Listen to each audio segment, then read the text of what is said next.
तुम्हारे प्राणों गंभीरा मुझे मानुदेविका मेरी पवित्र मन में गुरुदेव आओ मैं शास्त्र वाचन करूं प्रतिभा जगाओ अरिहंत भासित सभी शुद्ध देवताओं क्या बोलना अब मुझे तुम ही बताओ क्या बोलना अब मुझे तुम ही बताओ।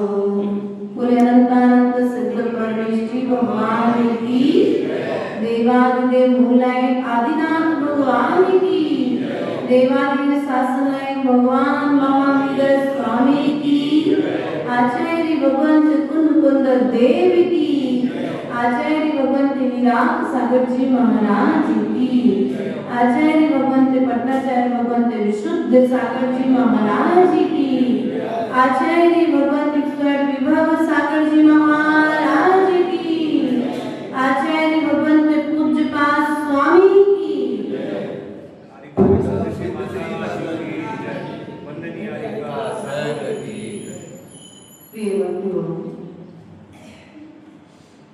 द्वादशांग मां जिरवाणी की आराधना यहाँ पर चल रही है। पाप कर्म की विराधना और पुण्य कर्म की साधना हम सभी पुण्य कर्म के उदय से यहाँ पर कर रहे हैं। पूज्यपाद स्वामी ने जो कारिकाएं पुरुषार्थ से लिखी और पुण्य के उदय से हमने आज पढ़ी है और सुनी है, क्योंकि जिनवाणी सुनने के लिए, जिनवाणी पढ़ने के लिए, जिनवाणी सुनाने के लिए, जिनवाणी को स्पर्श करने के लिए, जिनवाणी को देखने के लिए, जिनवाणी को छिपाने के लिए, छपाने के लिए, जिनवाणी के नाम सुनने के लिए, उस जिनवाणी का लेखन करने वाले आचार्य का नाम सुनने के लिए भी पुण्य का उदय चाहिए। बिना पुण्य के उदय से आपको यह सब चीजें संभव नहीं है। और आप सभी प्रबल पुण्यात्मा जीव हो कि पंचम काल में भी पूज्यपाद स्वामी द्वारा कृत जो कुंद स्वामी के शिष्य थे, ऐसे पूज्यपाद स्वामी जिन्होंने यह समय सार का सार स्वरूप 51 कारिकाओं के माध्यम से इस ग्रंथ की रचना की और रचना करके वास्तविकता में जैसे जैसे एक एक कारिका लिखती गई, मानो भगवान अपने परिणामों को कारिकाओं में उतारते गए। पूज्यपाद स्वामी का जीवन कैसा था, पूज्यपाद स्वामी कैसे थे, ये पूज्यपाद स्वामी को ना तुमने देखा है ना उन पूज्यपाद स्वामी को हमने देखा है, लेकिन फिर भी उनका ग्रंथ पढ़ करके हम उन्हें नमस्कार कर रहे हैं, क्योंकि ग्रंथ ही आचार्य का परिचय देता है।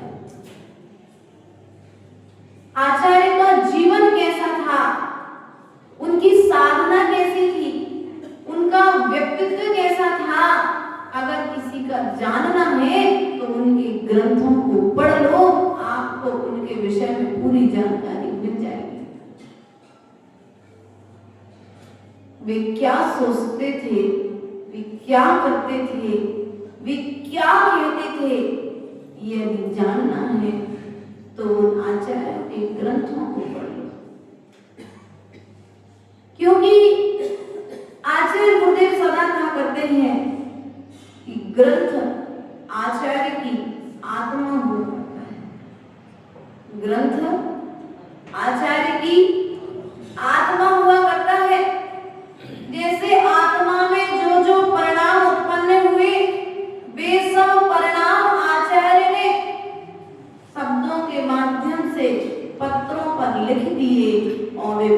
भी पुण्य के उदय से हमें प्राप्त हो गए, वरना कई ग्रंथ तो ऐसे हैं जिन्हें नाम परिवर्तित करके आचार्य का नाम परिवर्तित कर दिया गया और अपने ग्रंथों को अन्य लोगों ने अपना बना दिया है।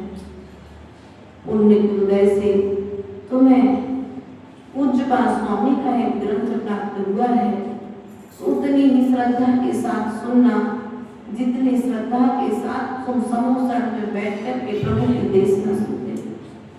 तुम उतनी ही श्रद्धा के साथ में इस ग्रंथ को सुनना जितनी श्रद्धा के साथ में तुम साक्षात पूज्यपाद स्वामी के चरणों में बैठ करके सुनते।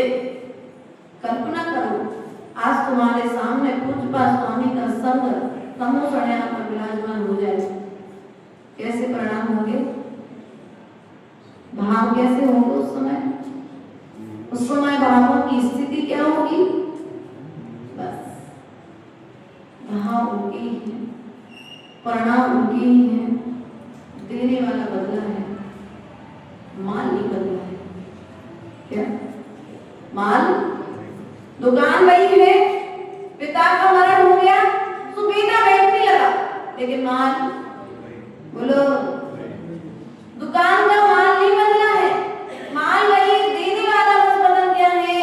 उसी प्रकार से जो भगवान समूसण में महावीर स्वामी ने जो माल दिया था, वही माल पूज्यपाद स्वामी ने दिया, वही माल उसी दुकान से निकाल करके हम आपको दे रहे हैं। लेकिन मूल रूप में तो ये माल किसकी दुकान का है? भगवान महावीर स्वामी की दुकान का।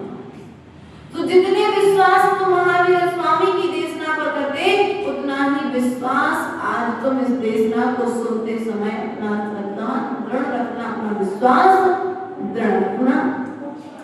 पूज्यपाद स्वामी ने पूर्व की कारिका के माध्यम से आत्मा के ध्यान की विधि बताई थी। आज यहाँ पर जो जैसी संगति करता है, अर्थात जिसके पास में जो होता है वह वही तो देता है। इस कारिका को लिए हुए पूज्यपाद स्वामी आज क्या कहना चाह रहे हैं, सो हम इसे अपनी ज्ञान पर्यायों के द्वारा ग्रहण करने का प्रयास पुरुषार्थ करेंगे। अज्ञानोपास्तिरज्ञानम् ज्ञानं ज्ञानी क्षमाश्रया ददाति यत्तु यस्यास्ति सुप्रसिद्धम् इदं वचः। यह वचन सुप्रसिद्ध है, अनादिकाल से सुप्रसिद्ध है। कौन सा वचन? कौन सा वचन सुप्रसिद्ध है?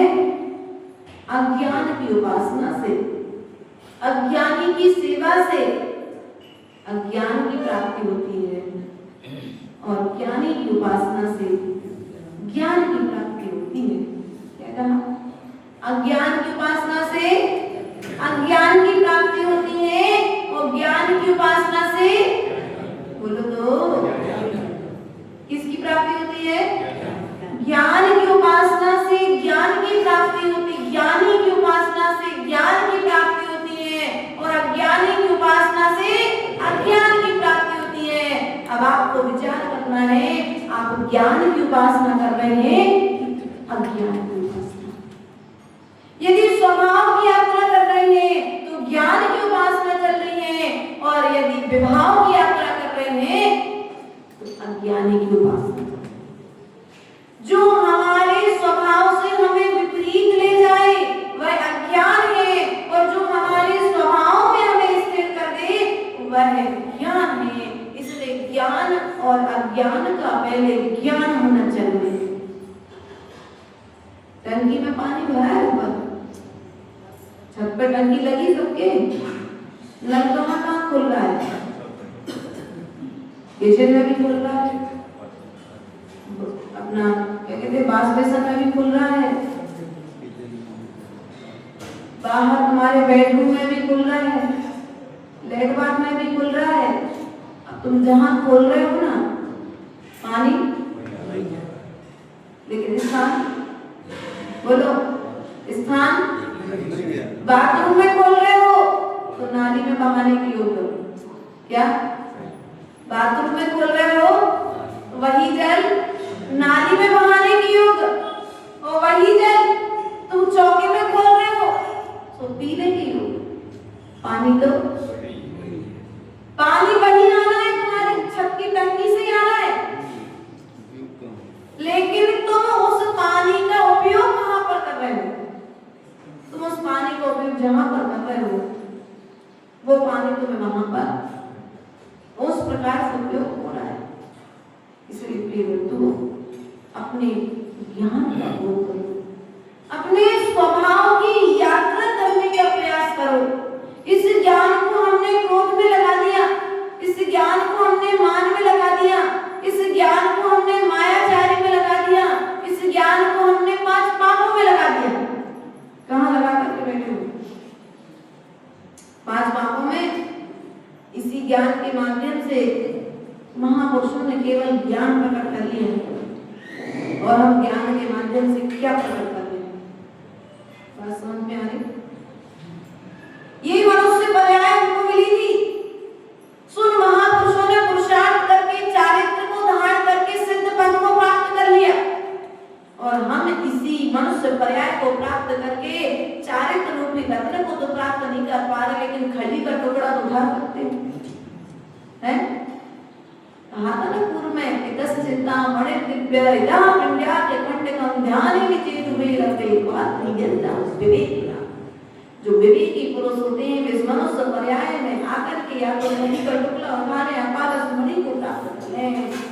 अपारस मणि को तुम लोहे में लगा करके तुम उसे सोना बना रहे हो, पारस मणि को ही तुम लोहा बनाते हो। प्रियबंधु, प्रयास और पुरुषार्थ करो, जैसे जिस जीव की संगति करोगे तुम्हारे परिणामों में वैसा परिवर्तन होगा। संगति का प्रभाव तुम्हारे परिणामों पर पड़ता है यदि उपादान कमजोर है। क्या उपादान यदि कमजोर है तो पर के परिणामों का प्रभाव तुम्हारे ऊपर पड़ेगा, और यदि उपादान मजबूत है तो पर के परिणामों का प्रभाव तुम्हारे ऊपर पड़ने वाला। निमित्त कैसा भी मिल जाए, गाली देने वाला मिल गया, प्रभाव नहीं पड़ा। मुनिराज रास्ते से जा रहे थे, उस रास्ते से जाते जाते राजा ने देखा अरे मुनिराज जा रहे हैं। सैनिकों को सेवा का आदेश दे दिया कि जाओ मुनिराज नगर में पधारे, उनकी सेवा करो। रानी के साथ बैठा था, रानी का श्रृंगार छोड़ करके चला गया मुनिराज की सेवा में राजा स्वयं। रानी को गुस्सा आ गया, कैसे मुनिराज है, देखो बहुत देर के बाद तो मेरा पति मेरे पास में आया था, और इन्होंने इनकी वजह से मेरा पति मेरे पास से चला गया। द्वेष उत्पन्न हो गया। क्या किया था उसने? बताओ। उसने मुनिराज को गलत अवस्था में आहार दे दिया। किसी ने कहा उसने मुनिराज को थूक दिया। ऐसे बहुत सारे कथानक आते हैं ग्रंथों में। किसी ने कहा अशुद्ध अवस्था में आहार दे दिया तो दुर्गंधा नाम की स्त्री बनी। देखो मुनिराज आ जाए तो देख करके सौभाग्य मानना। क्या मानना?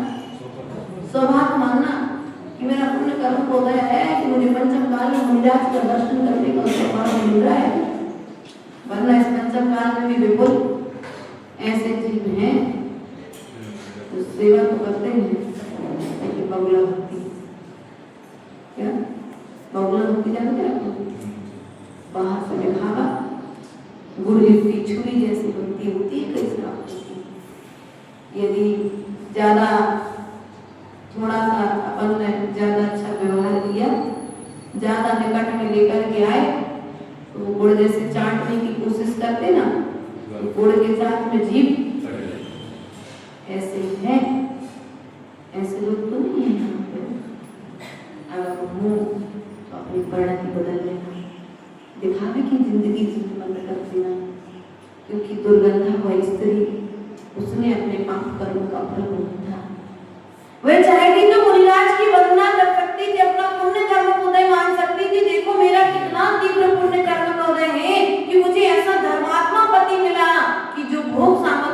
छोड़कर के योग की यात्रा में लगा हुआ है। वही भरत चक्रवर्ती की स्त्रियां प्रसन्न हुआ करती थी जब भरत चक्रवर्ती प्रभु की सेवा में, गुरु की सेवा में, स्वाध्याय आदि में उपस्थित रहता था। और वहीं पर रानी मिथ्यात्व के कारण दुखी होती थी कि मेरा पति मुझे छोड़कर के अन्यत्र समय देता है, क्योंकि अज्ञान दशा चल रही थी, अज्ञान की उपासना में थी, अज्ञानी की उपासना में लगी हुई थी, इसलिए उसे ज्ञान की कद्र नहीं हो पा रही थी। एक मुनिराज की कहानी आती है श्रेय चरित्र में। वे मुनिराज जो जंगल में साधना कर रहे थे, एक तांत्रिक मंदिर में आया, संसार भूमि पर आया। उसने मुनिराज को देखा, उसने सोचा कि ये मृतक है।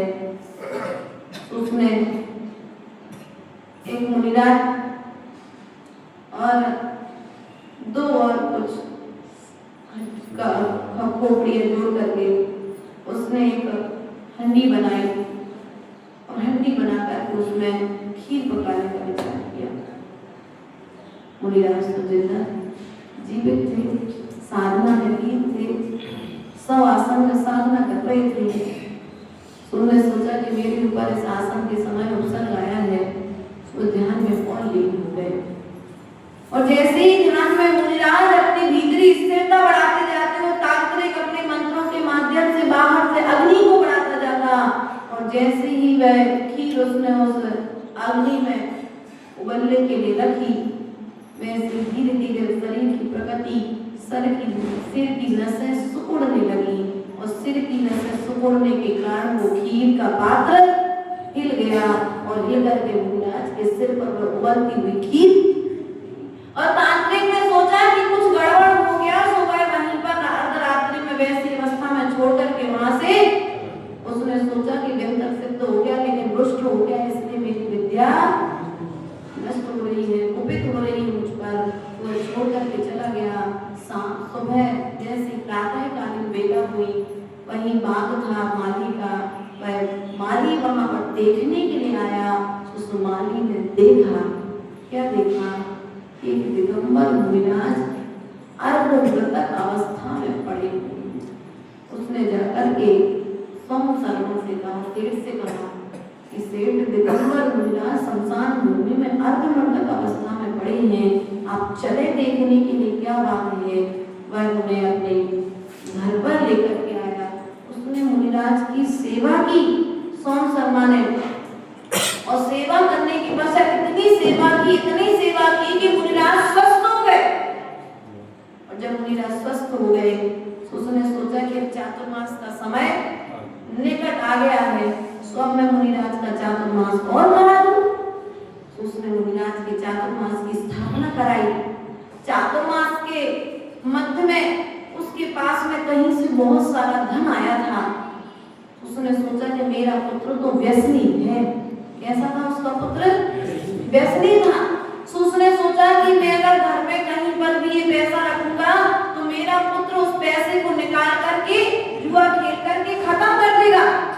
तो सबसे ज्यादा सुरक्षित स्थान कौन सा है? तो जहां मुनिराज बैठते हैं उनके सिंहासन के नीचे गड्ढा खोदकर उसने, जब मुनिराज आहारार्थ नगर में गए उस समय उसने मुनिराज के सिंहासन के नीचे गड्ढा खोदा और गड्ढा खोद करके वो सोने का घड़ा आदि जो धन था वो सामग्री सब। अब मुनिराज को तो पता ही नहीं था कि उनके सिंहासन के नीचे सोने का घड़ा रखा है। मुनिराज तो अनजान थे। चातुर्मास जैसे पूरा हुआ, लेकिन जब वह क्रिया कर रहा था उस समय उसके पुत्र ने, तो जैसे इसने लुक छिप करके पैसा रखा था, वैसे ही जब मुनिराज अन्य स्थान पर गए तो बेटे ने पैसा निकाल लिया। चातुर्मास जैसे ही पूरा हुआ तो मुनिराज विहार करके वन में, अब इसको याद आया बहुत समय बाद कि मैंने पैसा रखा था। कहाँ रखा था? मुनिराज जहाँ बैठ के वहां रखा था। अब मुनिराज तो चले गए। इसने गड्ढा खोदा, पैसा, अब क्या हुआ? जब मेरा पैसा किसने लिया है? बोलो, मेरा पैसा किसने लिया है? क्योंकि क्योंकि यहाँ पर पैसा जब रखा था तो यहाँ पर तो कोई आता ही नहीं है, किसी ने मुझे पैसा रखते देखा ही नहीं था, तो पैसा किसने लिया? बोलो, पंचम काल के सम्यक दृष्टि आत्माओं, ये चतुर्थ काल की घटना है। चतुर्थ काल में भी ऐसे श्रावक होते थे। और बस मुनिराज के पास में पहुंच गया। मुनिराज से बहुत बात किया, बहुत सारी उसमें कहानियां आई हैं। अंतिम सार यही निकला, जब उसके पिता की और मुनिराज की बहस चल रही थी तो यह दृश्य उसका बेटा भी देख रहा था। उस बेटे ने जब पिता की और मुनिराज की इस तरह से वार्ता सुनी तो वह बेटा जाकर के हाथ जोड़कर के मुनिराज के सामने खड़ा हो गया और मुनिराज से कहा कि भगवान, ये कृत्य मैंने किया है, इसलिए आपके ऊपर ये जो लांछन आया है इसका अपराधी मैं हूँ। आप मुझे प्रायश्चित दीजिए और अब मैं घर संपत्ति को स्वीकार नहीं करना चाहता, क्योंकि जिस संपत्ति के कारण मुनिराज पर संकट आ जाए वह संपत्ति किसको? वही पिता जिसने सेवा की, वैयावृत्ति की, आपको जीवन दान दिया, वही आज आप पर आरोप कर रहा है। इसलिए अब मैं उस घर में रहना नहीं चाहता हूँ, आप मुझे प्रायश्चित दीजिए और दैगम्बरी दीक्षा दीजिए। पिता और पुत्र दोनों ने दीक्षा ले ली। परिणति देखो, पल भर की पहले की परिणति देखो और पल भर के बाद की परिणति देखो, परिणाम में परिवर्तन। कहाँ तो सप्तदशों में लीन रहने वाला सेठ का पुत्र और कहाँ क्षण भर में मुनिराज का अपमान देखकर के, पिता का मिथ्यात्व देखकर के वैराग आ गए कि पिताजी आपने जो मुनिराज की सेवा की, दिखलाहा देखकर के उनको जीवन दान दिया और आज आपने उन पर श्रद्धा, उन पर शंका कर ली। आपका समय दर्शन कहाँ गया? आपका समय ज्ञान कहाँ गया? इसलिए प्रिय बंधुओं, ध्यान रखना कि जिह्वा मिली है और ये मस्तिष्क से स्वस्थ मिला है तो किसी पर भी शंका करने के पहले विचार कर लेना। हर किसी पर शंका नहीं करना, क्योंकि यदि शंका करोगे तो तुम्हारे ऊपर भी एक दिन शंका की जाएगी। सीता ने शंका की थी जंगल में बैठे मुनिराज और आरिका के ऊपर, सुशंका का फल सीता को सीता की पर्याय में भोगना पड़ा। तुम्हें भी बोलो, तो हमें भी, हम सबको भी। माता जी अपनी अपनी बात कहते जाओ, आप अपनी भी कहते जाओ कि हम लोग ऐसा करते ही नहीं है। लेकिन देखो भैया, चतुर्थ काल में ऐसा हो सकता है, हम तो पंचम काल के प्राणी हैं, सो कभी भी चौका लगाओ। क्या? कभी भी चौका लगाओ, सो ऐसा लगाना कि ऐसी कोई कीमती सामग्री बाहर नहीं रख देना किसी को उठाने का भाव हो जाए। इसमें तो दूसरे को नहीं लगेगा, तुम्हें लगेगा। हम लोग सागर चतुर्मास हो था, एक श्रावक के घर पर, भैया बिल्कुल ध्यान रखना ये चीज। आचार्य विशुद्ध सागर जी को और आचार्य विभो सागर जी का आहार हुआ एक साथ में, बहुत पैर रखने जगह नहीं। श्रावक ने पूरा घर खोल दिया, सब दरवाजे खोल दिए, जो जिस कमरे में जाना चाहे सो चला जाए, और लॉकर की चाबियां छोड़ दी। भावुकता में छोड़ दी, परिणाम हुआ बहू का सोने का हाथ। अब किस पर शंका करेगा? बदनाम किसको करेगा? अरे मैंने चौका लगाया था, अब मैं चौका नहीं लगाऊंगा। चौका लगाओ तो चोरियां होती है, अब मैं चौका, अरे भैया चौका लगाने से चोरियां नहीं होती, तुम्हारी शिथिलता से चोरियां होती है, तुम्हारी सावधानी ना रखने से चोरियां होती है। और इल्जाम किस पर लगा दिया? बोलो, श्रावक पर, साधु पर लगा दिया, श्रावक पर लगा दिया तुमने, आने वाले समय दर्शन से भरे हुए धर्मात्मा पर लगा दिया। इसलिए प्रिय बंधुओं, सावधानी पहले से रखो। आचार्य गुरुदेव ने उस समय हम लोगों को नियम दिया था, कभी भी किसी श्रावक के चौके में जाना नहीं। जहां मैं बैठा हूँ चौके में भी प्रवेश करो तो पूछ लो मैं आपके चौके में आ जाऊं क्या? यदि चौका वाला परमिशन दे तो चौके में घुसना, और नहीं दे तो चौके में भी नहीं घुसना, बाहर बैठ के हाथ देख लेना, और सभी लेकर के जाओ तो बाहर से पकड़ा देना। पता नहीं कौन से श्रावक के मन में कब कौन सा पाप छिपाओ, किसके ऊपर आकर के अपनी गड्डी खोलने का प्रयास करेगा। इसलिए प्रिय अज्ञान की उपासना से अज्ञान की प्राप्ति होती, और ज्ञान की उपासना से कहाँ मैं सोम सर्वम से श्रद्धावान, वो कहाँ वही ज्ञान उस पैसे के चक्कर में उसका ज्ञान को अज्ञान में बदलने में समय, तो सोम सर्वम सेठ की तरह हम सब भी सेठों की स्थिति बोलो है कि नहीं है? मोबाइल घूम जाए शंका किस पर जाएगी? बोलो संत निवास में आए थे, कोई दूसरा नहीं था, माता जी बैठी थी अकेली तीनों, और ब्रह्मचारिणी थी, और सामान घूम जाए किस पर शंका जाएगी? बोलो बोलो भरत, यदि तुम्हारा कोई सामान घूम जाए, मंदिर में ब्रह्मचारिणी थी, धर्मशाला में और माता जी लोग थी, वो सामान घूम गया, रास्ते में आते आते तो मोबाइल हाथ में लाए थे, पड़ोसी से बात करते करते तुमने पट्टी पे रख दिया और आ गए, और आने के बाद तुमने महाराज जी माता जी के पास 1 घंटे 1.5 घंटे बैठ गए, सब सुन करके चले गए। अब घर में जैसे ही पहुंची सो याद आया कि अरे मोबाइल लेकर गए, मोबाइल कहाँ गया? अरे मैं तो कहीं गया ही नहीं था, मैं तो संत निवास में गया था, संत निवास में 5 ही लोग थे, 3 माता जी 2 ब्रह्मचारिणी, कोई था ही नहीं। लिया किसने? बोलो लिया किसने? थोड़ी देर बाद फोन आया, भाभी आपका मोबाइल हमारे घर पे पड़ा है, क्या होगा? स्वयं के प्रमाद का कारण तुम किस पर लगा रहे हो? इसलिए ऐसे कोई परिणाम मत करो जिसका फल तुम्हें भविष्य में भोगना पड़े।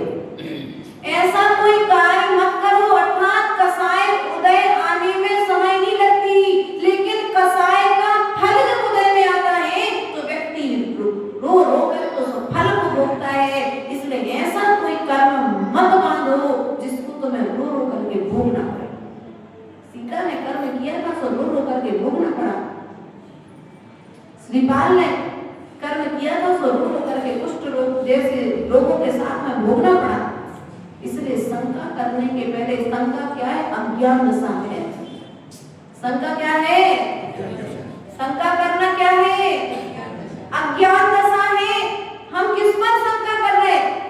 ज्ञान पर, ज्ञानी पर, बोलो धर्म पर कि धर्मात्मा पर? इसलिए प्रिय बंधुओं, यदि हम धर्मात्मा पर शंका कर रहे हैं तो आकाश में धूल फेंकने से धूल धर्मात्मा पर नहीं गिरेगी, तो धूल गिरेगी किस पर? सूरज तो इतना तेज प्रकाश देता है, मुझे चुभन हो रही है, अब मैं क्या करूंगा? सूरज को ढांकने का प्रयास कि ढांक पाओगे क्या? सूरज के प्रकाश को ढांक पाओगे क्या? नहीं ढांक सकता कोई भी। यदि कोई सोचे अज्ञान दशा में, अरे साधु कितनी प्रभावना हो रही, इनकी प्रभावना कैसे बिगाड़ी जाए, अरे भैया हमारा चेहरा बन जाता है। सब तरह के लोग मिलते हैं हम लोगों को, गांव में, समाजों में, सिटियों में जब जाते, अरे इनकी प्रभावना अच्छी, प्रभावना कैसे बिगाड़ी जाए? ऐसा कोई कार्य करो जिससे प्रभावना बिगड़ जाए। प्रभावना बिगाड़ने का कारण इस तरह के कारण प्रस्तुत कर दो कि कोई किसी से पूछ भी ना पाए, क्या कहते, लाठी भी ना टूटे और सांप भी ना मरे और काम भी हो जाए। इसलिए ऐसा कोई कार्य मत करो कि जिस कार्य का फल तुम्हें स्वयं भोगना पड़े, क्योंकि अज्ञान दशा में, कसाय के उदय में व्यक्ति कुछ भी करने को तैयार हो जाता है। हम लोग देखेंगे इस 16 साल के अनुभव में 2011 से 2026 लग गया, आचार्य गुरुदेव के पास में आए। 16 साल के अनुभव में क्या क्या नहीं देखा। राजस्थान की यात्रा भी की, महाराष्ट्र की यात्रा भी की, कर्नाटक की भी यात्रा की, तमिलनाडु में भी गए और एमपी में भी रहे, मालवा प्रांत में भी रहे, बघेलखंड में भी रहे, बुंदेलखंड में भी रहे, ऐसा कोई स्थान नहीं है जहाँ नहीं गए और जहाँ के श्रावकों से परिचित नहीं हुए। तो श्रावक तो सब जगह ही बहुत अच्छे हैं, लेकिन जो कसाय का उदय भीतर में आता है ना, तो श्रावक को भी शत्रु बना। क्या श्रावक अच्छी है सब जगह की, लेकिन कसाय का उदय श्रावक को शत्रु बना देता है, और जो शत्रु बन जाता है वह शत्रु श्रावक आकर के धर्म का नाश। राग देश के उदय में आकर के मुझे ये साधु अच्छे लगते हैं, मुझे ये साधु अच्छे लगते हैं, तो एक की निंदा करें और एक की अब निंदा चल रही है तो अज्ञान की दशा है, और प्रशंसा चल रही है तो ज्ञान। अब आप लोग की ज्ञान की दशा चलती है कि अज्ञान की दशा चलती है, निर्णय आप लोगों को स्वयं ही करना है। इसलिए धर्मात्मा तुम्हारे घर पर आए, यदि तुम उनकी पूजा न कर पाओ कोई बात नहीं, लेकिन कभी निंदा नहीं करना, क्या कभी प्रशंसा नहीं कर पाओ कोई बात नहीं, लेकिन कभी निंदा नहीं करना। आज हमारे साथ में 25-30 बच्चे जाते हैं आहार कराने के लिए, माता जी लोग हम लोग के साथ में ध्यान रखना कि इस बच्चे के फूलों के लिए तुमने यदि अच्छा उत्साह भर दिया तो ये फूल जाकर के आगे फल देंगे, और इन्हीं फूलों को यदि तुमने पानी नहीं दिया तो मुरझाने में समय। उत्साह में पानी डालना है, तुम्हें कोई केले बांट कर के उन्हें नहीं देना है, कोई अपने घर पर बुला करके पानी नहीं पिलाना है। यदि तुम्हारे घर पर कोई बच्चा पहुंच रहा है, कोई बच्ची पहुंच रही है दान देने के लिए, तुम ये विचार करो कि देखो इस उम्र में बच्चे कितने सौभाग्यशाली हैं कि हमें तो साधुओं के दर्शन नहीं मिले और इन्हें आहार दान देने का सौभाग्य मिला। क्यों भैया, आज से 40 साल पहले साधुओं के दर्शन संभव थे क्या? जिस प्रकार से आज दर्शन हुए ना नहीं थे ना। आज आपसे ज्यादा पुण्यशाली आपका बेटा है, तुमसे ज्यादा पुण्यशाली तुम्हारे बच्चे हैं। इसलिए पुण्यशाली है कि उन्हें जन्म लेते ही 45वें दिन साधु के दर्शन हो गए। क्या जन्म लेने के 45वें दिन साधु के दर्शन हो गए? उन्हें गर्भ में आते ही पहले महीने से अवगान मंत्र सुनने मिल रहा है, उन्हें धर्म के संस्कार मिल रहे हैं, क्योंकि जहां जहां पर अज्ञान, जैसे जैसे अज्ञान बढ़ रहा है वैसे वैसे ज्ञान भी बढ़ रहा है। लेकिन हमारा ध्यान अज्ञान की तरफ ज्यादा होता है और ज्ञान की तरफ कम होता है। इसलिए प्रयास करो, अपनी दृष्टि को सुधारने का प्रयास करो, दृष्टिकोण बदलने का प्रयास करो, तुम्हें सृष्टि भी बदली हुई दिखाई देगी। इसलिए ज्ञान की उपासना करो। तुम्हारे पास आत्मा है, तुम इस आत्मा को चाहो तो पाप में पाप करा लो, चाहो तो तुम इस आत्मा से पुण्य करा लो। तुम्हारे पास में आटा है, चाहे तो तुम रोटी बना लो, चाहे तो तुम पूरी बना लो, और चाहे तो उस राजा की तरह आटे का मुर्गा बना कर बलि चढ़ा लो। आटा तुम्हारे पास, अब तुम्हें करना क्या है? इस आत्मा के द्वारा पाप करके आटे का मुर्गा बना लो। क्या करते हैं? पाप करके परिणामों से पाप कर रहे हो तो आटे का मुर्गा बना करके अपने परिणामों की बलि चढ़ा रहे हो। किसकी बलि चढ़ा रहे? उस राजा ने तो मुर्गे की बलि चढ़ाई थी तो एक भाव बर्बाद किया था, लेकिन परिणामों की बलि चढ़ाकर हम अपने भाव को बर्बाद कर रहे हैं। इसलिए प्रयास और पुरुषार्थ करो कि अपने परिणामों को सुधारने का प्रयास करो। जो गलत दिशा में जा रहे हैं उसे सम्यक दिशा प्रदान करो, क्योंकि पंचम काल में शंका यदि करोगे तो सम्यक दर्शन को प्राप्त नहीं कर पाओगे, और शंका नहीं करोगे तो निश्चित ही सम्यक दर्शन के बल पर स्वर्ग में स्थान मिल जाएगा। इन भावनाओं के साथ बोलिए भगवान महावीर स्वामी परम पूज्य आचार्य गुरु